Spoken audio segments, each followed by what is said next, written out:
This is once again Brian Camacho from the EPUB department at SYKES Mexico. In this new video of Learn and Grow with SYKES Academy, we'll talk about intonation patterns. Feeling curious about it? Let's get started.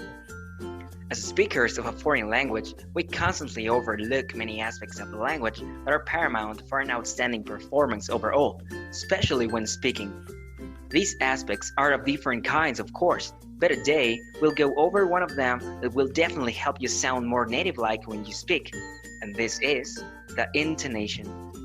As you might know, languages vary from each other, not only in words, of course, but also in stress and intonation patterns.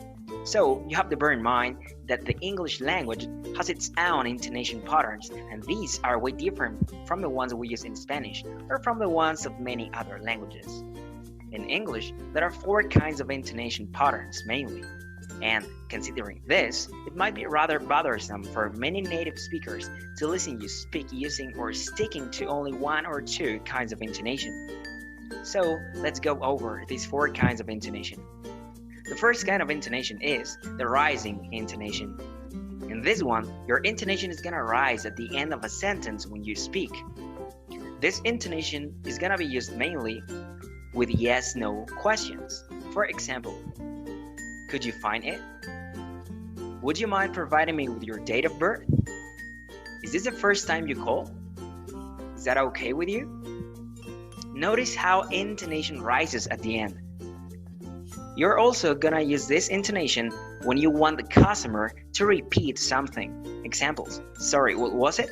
What's your social?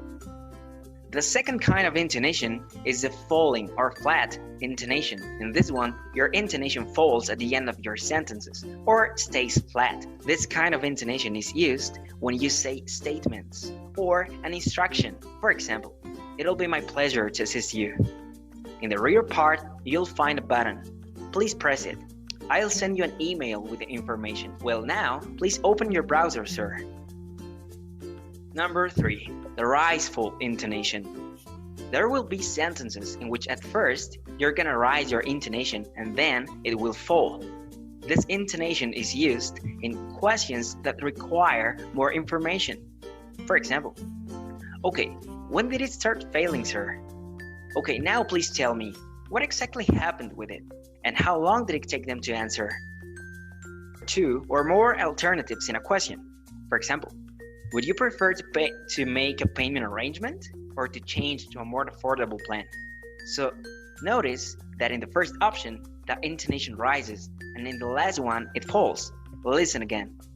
Would you prefer to make a payment arrangement or to change to a more affordable plan? Another example. Do you prefer to check, a bank transfer, or cash?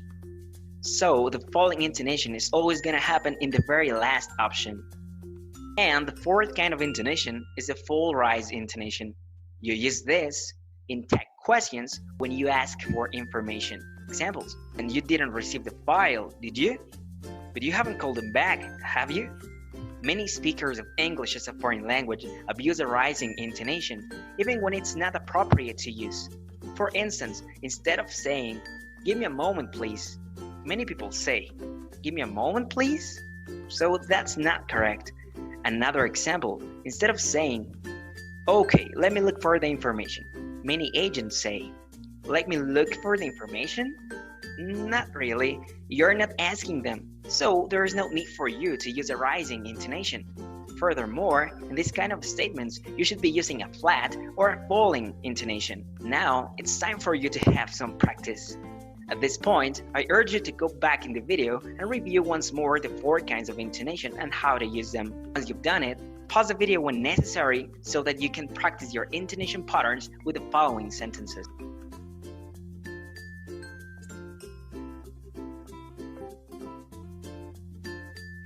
Feel you did okay? Let's see.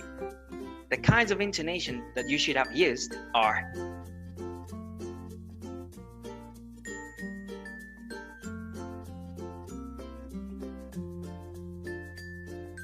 well guys, that'll be all for this occasion. We really hope you could differentiate the usage of each kind of intonation. What's more, We really hope you start applying them in case you don't use them when you speak.